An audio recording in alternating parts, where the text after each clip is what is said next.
ನೊಂದವರಿಗೆ ನ್ಯಾಯ ಕೊಡಿಸಲು ಸದಾ ಸಿದ್ಧ ನಿಮ್ಮ RK22 ನ್ಯೂಸ್ ಕನ್ನಡ. ಸರ್ಕಾರಿ ಕಚೇರಿಗೆ ಅಲೆದು ಬೇಸತ್ತಿದ್ದೀರಾ? ಪೊಲೀಸರ ದಬ್ಬಾಳಿಕೆಗೆ ಬೆದರಿದ್ದೀರಾ? ಅಥವಾ ದಂಡಪಿಂಡ ಪುಡಾರಿಗಳಿಗೆ ಹೆದರಿದ್ದೀರಾ? ನಿಮ್ಮ ಸಮಸ್ಯೆ ಯಾವುದೇ ಇದ್ರೂ ನಮ್ಮೊಂದಿಗೆ ಹಂಚಿಕೊಳ್ಳಿ, ಹೆದರಬೇಡಿ. ನಮ್ಮ ನಡೆ ಭ್ರಷ್ಟಾಚಾರ ತಡೆ.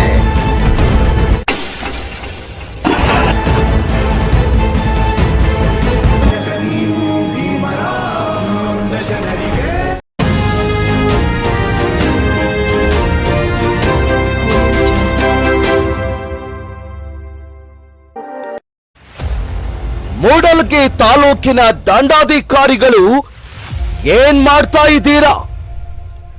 ರೈತರ ಗೋಳು ತಮಗೆ ಕೇಳಲು ಟೈಮ್ ಇಲ್ಲವೇ? ಮೂಡಲಗಿ ಗ್ರಾಮದ ಸಂತೋಷ್ ಯಲ್ಲಪ್ಪ ಮಲಗೌಡರ್ ಎಂಬ ರೈತನ ಗೋಳು ಸಂಬಂಧಪಟ್ಟ ಅಧಿಕಾರಿಗಳ ಕಚೇರಿಗೆ ಅಲೆದಾಡಿ ಎಲ್ಲಾ ಅಧಿಕಾರಿಗಳು ಅರ್ಜಿ ನೀಡಿದ್ರೂ ಕೂಡ ಯಾವುದೇ ಪ್ರಯೋಜನವಾಗುತ್ತಿಲ್ಲ. ಯಾಕೆ? ಸರ್ವೆ ನಂಬರ್ 436/3 ಆ ಜಮೀನು ಖರೀದಿ ಮಾಡಿದ ಯಲ್ಲಪ್ಪ ನಿಂಗಪ್ಪ ಮಲಗೌಡ್ರ ಖರೀದಿ ಪತ್ರದಲ್ಲಿ ಪೂರ್ವದಿಂದ ಪಶ್ಚಿಮಕ್ಕೆ ಕೆನಾಲದ ಪಕ್ಕಕ್ಕೆ ಬಂಡಿ ಹಾದಿ ಇದೆ. ದಕ್ಷಿಣೋತ್ತರವಾಗಿ ಉತ್ತರ ಬಾಜು ಸಹ ಬಂಡಿ ದಾರಿ ಇದೆ. 436/3 ಸರ್ವೆ ನಂಬರ್ನಲ್ಲಿ ದಾರಿ ಇದೆ. 2017ರಿಂದ ಈ ನೊಂದ ರೈತನಿಗೆ ಇಲ್ಲಿವರೆಗೂ ದಾರಿ ಇದ್ದು ಇಲ್ಲದಂತಾಗಿದೆ. ಆದ್ರೆ ಇದು ಕೇವಲ ಕಾಗದದಲ್ಲಿ ಮಾತ್ರ ಇದೆ. ಹಕ್ಕು ಸಹಿತ ಖರೀದಿಯಾಗಿದೆ. ಆದ್ರೆ ಪಕ್ಕದ ಜಮೀನಿನವರು ನಮಗೆ ಹಾದು ಹೋಗಲು ದಾರಿ ನೀಡುತ್ತಿಲ್ಲ. ನಮ್ಮ ಮಕ್ಕಳು ಮಳೆಗಾಲದಲ್ಲಿ ಶಾಲೆಗೆ ಹೋಗೋದನ್ನೇ ಬಿಟ್ಟಿದ್ದಾರೆ. ಮೇಲಾಧಿಕಾರಿಗಳಿಂದ ನಮ್ಮ ಅರ್ಜಿಗಳ ಉತ್ತರವಾಗಿ ಸಂಬಂಧಪಟ್ಟ ಅಧಿಕಾರಿಗಳಿಗೆ ನೋಟಿಸ್ ಬಂದ್ರೂ ಕೂಡ ಕ್ಯಾರೆ ಅನ್ನುತ್ತಿಲ್ಲ. ಯಾಕೆ? ಇನ್ನಾದ್ರೂ ಸಂಬಂಧಪಟ್ಟ ಅಧಿಕಾರಿಗಳು ನೊಂದ ರೈತರಿಗೆ ನ್ಯಾಯ ಒದಗಿಸಲು ಮುಂದಾಗುತ್ತಾರಾ ಅಥವಾ ಇಲ್ಲ ಎನ್ನುವುದನ್ನ ಮುಂದಿನ ಸಂಚಿಕೆಯಲ್ಲಿ ಸುದ್ದಿ ವೀಕ್ಷಿಸಿ. ನಿಮ್ಮ ನೆಚ್ಚಿನ RK22 ನ್ಯೂಸ್ ಕನ್ನಡದಲ್ಲಿ. ಇದು ನೊಂದವರ ಧ್ವನಿ. ನಮ್ಮ ನಡೆ ಭ್ರಷ್ಟಾಚಾರ ತಡೆ. Doctor Ravi B Kamble, RK22 news Kannada, Mudalagi. Santosh Yallappa ಮಲಗೌಡರು ನಮ್ಮ ತಂದೆಯವರು ಯಲ್ಲಪ್ಪ ನಿಂಗಪ್ಪ ಮಲಗೌಡರು 2007ರಲ್ಲಿ ಒಂದು ಜಮೀನು ಖರೀದಿ ಮಾಡಿದ್ದರು. ಅವರು ಮಾರಾಟ ಮಾಡಿದವರು ಯಲ್ಲವ್ವ ರಾಮಪ್ಪ ಕಪ್ಪಲಗುದ್ದಿ ಮತ್ತು ಲಕ್ಕಪ್ಪ ರಾಮಪ್ಪ ಕಪ್ಪಲಗುದ್ದಿ. ಖರೀದಿ ಪತ್ರದಲ್ಲಿ ಪೂರ್ವದಿಂದ ಪಶ್ಚಿಮಕ್ಕೆ ದಕ್ಷಿಣ ಉತ್ತರವಾಗಿ ಉತ್ತರ ಬಾಜು ಹಾದಿ ಇದ್ದು ಹಾದಿ ಹಕ್ಕು ಸಹಿತ ಖರೀದಿ ನೀಡಿದ್ದಾರೆ. ಈಗ ಹಾದಿಯನ್ನು ಜಮೀನಿನಲ್ಲಿ ಹಾದಿಯನ್ನು ಬಿಡ್ತಾ ಇಲ್ಲ. ಅಧಿಕಾರಿಗಳಿಗೆ ವಿಷಯ ಏನಾದರೂ ವಿಷಯ ಮುಗಿಸಿದ್ರೆ ನೀವು? ಅಧಿಕಾರಿಗಳಿಗೆ 2023ರಿಂದ ತಹಶೀಲ್ದಾರ್ ಕಾರ್ಯಾಲಯ ಮೂಡಲಗಿ ಅವರಿಗೆ ಅರ್ಜಿಯನ್ನು ಹಾಕುತ್ತಾ ಬಂದಿದ್ದೇನೆ. ಅರ್ಜಿ ಹಾಕಿದರೂ ಆವಾಗ ಏನೋ ಸ್ಪಂದನೆ ನೀಡಲಿಲ್ಲ. ಮತ್ತು ಮರಳಿ 2023ರಲ್ಲಿ ಅರ್ಜಿ ಸಲ್ಲಿಸುತ್ತಾ ಬಂದಿದ್ದೇನೆ. ಜಿಲ್ಲಾಧಿಕಾರಿ ಬೆಳಗಾವಿ ಮತ್ತು ಉಪ ವಿಭಾಗಾಧಿಕಾರಿಗಳು ಬೈಲೊಂಗಲ್ ಮತ್ತು ತಹಶೀಲ್ದಾರ್ ಕಾರ್ಯಾಲಯ ಮೂಡಲಗಿ ಅವರಿಗೆ ಮತ್ತು ಕಂದಾಯ ನಿರೀಕ್ಷಕರು ಅರಬಾಯಿ ಅವರಿಗೆ ಅರ್ಜಿಯನ್ನು ಸಲ್ಲಿಸುತ್ತಾ ಬಂದೇನೆ. ದೂರು ದಾಖಲಿಸಿದರೂ ಸಹ ನನಗೆ ಯಾವುದೇ ರೀತಿ ನ್ಯಾಯ ದೊರಕಿಸಿಕೊಟ್ಟಿಲ್ಲ. ಈ ವಿಷಯವಾಗಿ ಪೊಲೀಸ್ ಸ್ಟೇಷನ್ಗೆ ಆದರೂ ಏನಾದರೂ ವಿಷಯ ತಿಳಿಸಿದ್ರು? ಜಮೀನು ರಸ್ತೆಯನ್ನು ಬಂದ್ ಮಾಡಿದಾಗ ಪೊಲೀಸ್ ಅಧಿಕಾರಿಗಳಿಗೆ ಭೇಟಿಯಾದಾಗ ಹಿರಿಯರ ಸಮ್ಮುಖದಲ್ಲಿ ನ್ಯಾಯ ಬಗೆಹರಿಸಿಕೊಳ್ಳಿ ಎಂದು ಹೇಳಿದರು. ಜಮೀನು ಸರಿ ಮಾಡಿಸಿಕೋ, ನಿಮ್ಮ ಜಮೀನಿನಲ್ಲಿ ಇರುತ್ತವಾ ಎಂದರು. ಹಿರಿಯರು ಏನಂದರು? ಹಿರಿಯರು ಎಲ್ಲರೂ ಹಣ ಕೊಟ್ಟು ನಿಮ್ಮ ಜಮೀನು ಸರ್ವೆ ಮಾಡಿಸಿಕೊಳ್ಳಿ, ನಿಮ್ಮ ಜಮೀನಿನಲ್ಲಿ ಸುಮ್ಮನಿದ್ದು ಬಿಡಿ ಎಂದರು. ಅಲ್ಲಿಂದ ಇಲ್ಲಿವರೆಗೆ ಯಾವುದೇ ರೀತಿ ಅದಕ್ಕೆ ಪರಿಹಾರ ಸಿಕ್ಕಿಲ್ಲನ್ರಿ? ನಮಗೆ ಯಾವುದೇ ರೀತಿ ಆದರೂ ಇನ್ನೂ ಆದರೂ 2025 ಆದರೂ ಇನ್ನೂ ಆದರೆ ನಮಗೆ ಪರಿಹಾರ. ಈಗ ಆ ಜಮೀನು ಕೊಡಬೇಕಾದ್ರೆ 3 ಗುಂಟೆ ಯಾವ ಉದ್ದೇಶಕ್ಕೆ ಕಡಿಮೆ ಕೊಟ್ಟರು ನಿಮ್ಗೆ? ಸರ್ 2023ರಲ್ಲಿ ರಸ್ತೆ ಬಂದ್ ಮಾಡಿದಾಗ ರತ್ನವ ಲಕಪ್ಪ ಕಪ್ಪಲಗುದ್ದಿ ಅವರು 3 ಗುಂಟೆ ಜಮೀನು ಕಡಿಮೆ ತೊಗೋಬೇಕಂತ ಹೆಣ್ಮಕ್ಳ ಕೈಲಿ ಹೇಳಿಸ್ತಾ ಇದ್ದಾರೆ ಸರ್. ಅದಕ್ಕೆ ಅವ್ರ ಉದ್ದೇಶಪೂರ್ವಕವಾಗಿರಿ ಸರ್. ಅವರ ಕೈವಾಡ ಇದ್ದ ಸಲುವಾಗಿ ನಮಗೆ ಮೋಸ ಮಾಡ್ತಾ ಇದ್ದಾರೆ. ಯಾವ ಕಾರಣಕ್ಕೆ 3 ಗುಂಟೆ ಕಮ್ಮಿ ತೊಗೋಬೇಕು? ಅವರ ಸರ ಈಗ ಹಾದಿ ವಿಷಯವಾಗಿ ನೀವು ಅವರು ಸರಿದು ಕೊಡ್ಲಿಕ್ಕಂದ್ರೆ ನಿಮ್ಮ ಹಾದಿ ಬಂದ್ ಮಾಡ್ತಂತೇಳಿ ಲಕ್ಕಪ್ಪ ರಬಕಯ್ಯ ಅವ್ರು ಹೇಳಿದರೆ ಈಗ ಅವರು ಒಂದದಾರಿ ಸರ್. ಆ ಕಾರಣಕ್ಕಾಗಿ ನಮಗೊಂದು ಹೇಳ್ತಾರೆ ರೀ, ಅವ್ರಿಗೊಂದು ಹೇಳ್ತಾರೆ ರೀ. ಮತ್ತು ನಾವು ಪೊಲೀಸ್ ಸ್ಟೇಷನ್ಗೆ ಹೋಗಿ ನಮ್ಮ ಮೇಲೆ ಕಂಪ್ಲೇಂಟ್ ಕೊಟ್ಟಿದ್ದರು. ಅವ್ರು ಸ್ಟೇಷನ್ಗೆ ಹೋದಾಗ ಇಲ್ಲ ನಾವು ಹಿರಿಯತನದಲ್ಲಿ ಬಗೆಹರಿಸ್ಕೋತೀವಿ ಅಂತೇಳಿ ಲಕ್ಕಪ್ಪ ಕಪ್ಪಲಗುದ್ದಿ ಅವ್ರು ಫೋನ್ ಹಚ್ಚಿ ಹೇಳಿದರು ನನಗೆ. ಪೊಲೀಸ್ ಸ್ಟೇಷನ್ಗೆ ಹೋದ್ರೆ ಅವ್ರಿಗೆ ನಾವು ರೊಕ್ಕ ಕೊಡೋದಕ್ಕೈತಿ ನೀವು ರೊಕ್ಕ ಕೊಡೋದಕ್ಕೈತಿ ಅಂತ ನಾನು ಮುಂದೆ ಹೇಳಿದ್ರು ಸರ್. ಅವು ಫೋನ್ ಕಾಲ್ ರೆಕಾರ್ಡಿಂಗಲ್ಲಿ ಇದ್ದಾವೆ ಸರ್. ಓಕೆ, ಏನಾದ್ರು ದುಡ್ಡು ಕೊಟ್ಟರೆ ಸರ್ ಪೊಲೀಸ್ ಸ್ಟೇಷನಲ್ಲಿ ₹1 ಕೊಟ್ಟಿಲ್ಲ ಸರ್. ಈಗ ಒಟ್ಟು ನಿಮ್ಮ ಟೋಟಲ್ ಜಮೀನು ವಿಸ್ತೀರ್ಣ ಎಷ್ಟು? ಸರ್ ಉತ್ತಾರದಲ್ಲಿ 1 ಎಕರೆ 21 ಗುಂಟೆ ಇದೆ. ಈಗ 2023ರವರೆಗೆ 1 ಎಕರೆ 18 ಗುಂಟೆ ಮಾತ್ರ ಇತ್ತು. ನಮ್ಮ ತಾಯಿಗೆ ವಿದ್ಯಾವಂತರಲ್ಲ, ಅವರಿಗೆ ತಿಳಿಯೋದಿಲ್ಲ ಅಂತ ಹೇಳಿ 1 ಎಕರೆ 18 ಗುಂಟೆ ಮಾತ್ರ ಕೊಟ್ಟಿದ್ದಾರೆ. ಒಂದು ಮನೆಯನ್ನು ಕೀಳಿಸಿದ್ದಾರೆ ನಮ್ಮದು ಉದ್ದೇಶಪೂರ್ವಕವಾಗಿ. ಮೊದಲು ಮನೆ ಇತ್ತಲ್ಲಿ? ಮನೆ ಇತ್ತು ರೀ ಸರ್. ಹಾದಿ ಬೇಕಾರೆ ಮನೆ ಕಿತ್ಕೊಡ್ರಿ, ಇಲ್ಲಿಕಂದ್ರೆ ನಿಮ್ಮ ಹಾದಿ ಅವಾಗ ಬಂದ್ ಮಾಡ್ತು ಅಂತ ಹೇಳಿದ್ರಿ ಸರ್. ನಮ್ಮ ಮನೆಯಲ್ಲಿ ನಮ್ಮ ತಾಯಿ ವಿದ್ಯಾವಂತ ಎಲ್ಲ ಅವ್ರು ಹೇಳಿದಾಗೆ ಕೇಳಿದ್ದಾರೆ.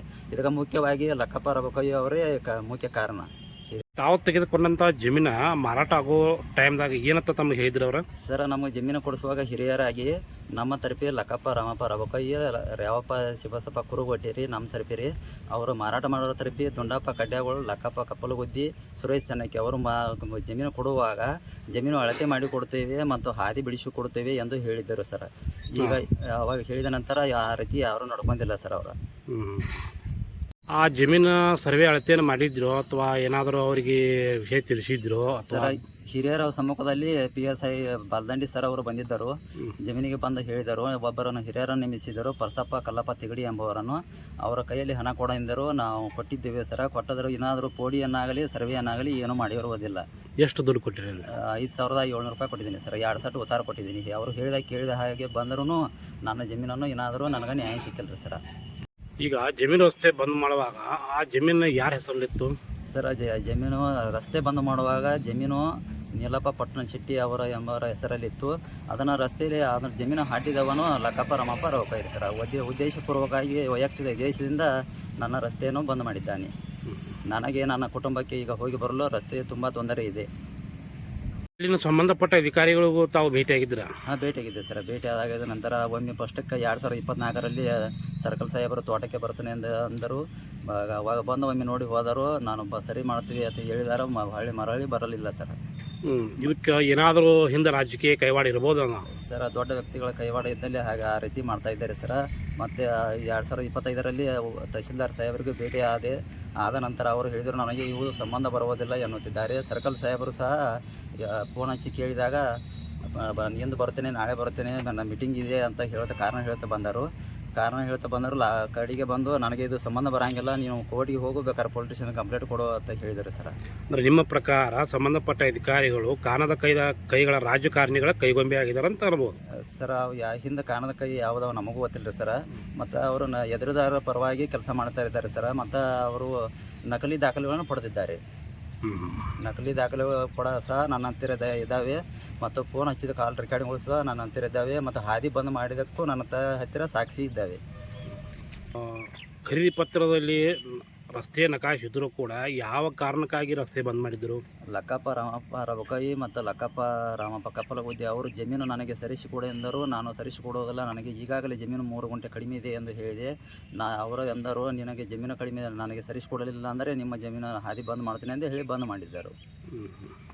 K22 ನ್ಯೂಸ್ ನಾನು ನೋಡುತ್ತಾ ಬಂದಿದ್ದೇನೆ. ಅವರು ನೊಂದವರಿಗೆ ಭಾಳ ನ್ಯಾಯ ಕೊಟ್ಟಿದ್ದಾರೆ. ಈಗ ನಮ್ಮ ನ್ಯಾಯಗಳನ್ನು ಅವರ ಮುಂದೆ ಹೇಳಿದಾಗ ನಾವು ಸರಿಪಡಿಸಿಕೊಡ್ತೇವೆ ಎಂದರು. ಅವರ ಮುಖಾಂತರ K22 ನ್ಯೂಸ್ ಮುಖಾಂತರ ಅಧಿಕಾರಿಗಳಿಗೆ ದಯವಿಟ್ಟು ತಿಳಿಸುವುದೇನೆಂದರೆ ನನಗೆ ಆದ ಅನ್ಯಾಯವನ್ನು ಸರಿಪಡಿಸಿಕೊಡಬೇಕಾಗಿ ವಿನಂತಿ. ಅಜ್ಜಿ, ಏನು ನಿಮ್ಮ ಸಮಸ್ಯೆ? ನಮ್ಗೆ ಹಾದಿ ಸಮಸ್ಯೆ ಬಂದತ್ರಿ. ಹೊಲ ಇಲ್ಲೇ ಕೊಟ್ಟಾರದಾರ್ರಿ, ಬಂದು ಹಾಡಿದಾವ ಇಲ್ಲದಾನ್ರಿ. ನೀವು ಹೊಲ ಖರೀದಿ ತೊಗೊಂಡಿರ? ಖರೀದಿ ತೊಗೊಂಡಿರಿ. ಅವಾಗ ಹಾದಿ ಅಂತ ಬರ್ದಾರ ಬಂದ್ ಮಾಡ್ಯಾರ ನಮಗೆ ರೀ. ಬಂದ್ ಮಾಡ್ರಿ ಎಲ್ಲ ನಮಗೆ ಭಾಳ ಕಾಡ್ಯಾರ್ರಿ. ನಕಾಶದಾಗ ಹಾದಿ ಐತಿಲ್ರಿ? ಆಯ್ತ್ರಿ. ನಾವು ಯಾವ ಧರ್ಮದ ವಿರೋಧಿ ಅಲ್ಲ.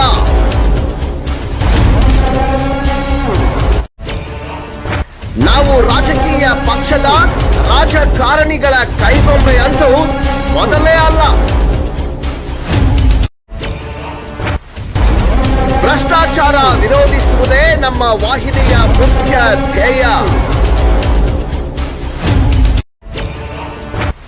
ಕಾನೂನಿನ ಚೌಕಟ್ಟಿನಲ್ಲಿ ನಮ್ಮ ಸುದ್ದಿ.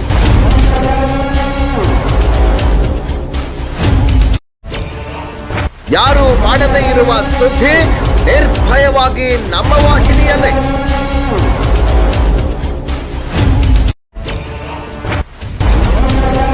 ನಮ್ಮ ನಡೆ ಭ್ರಷ್ಟಾಚಾರ ತಡೆ.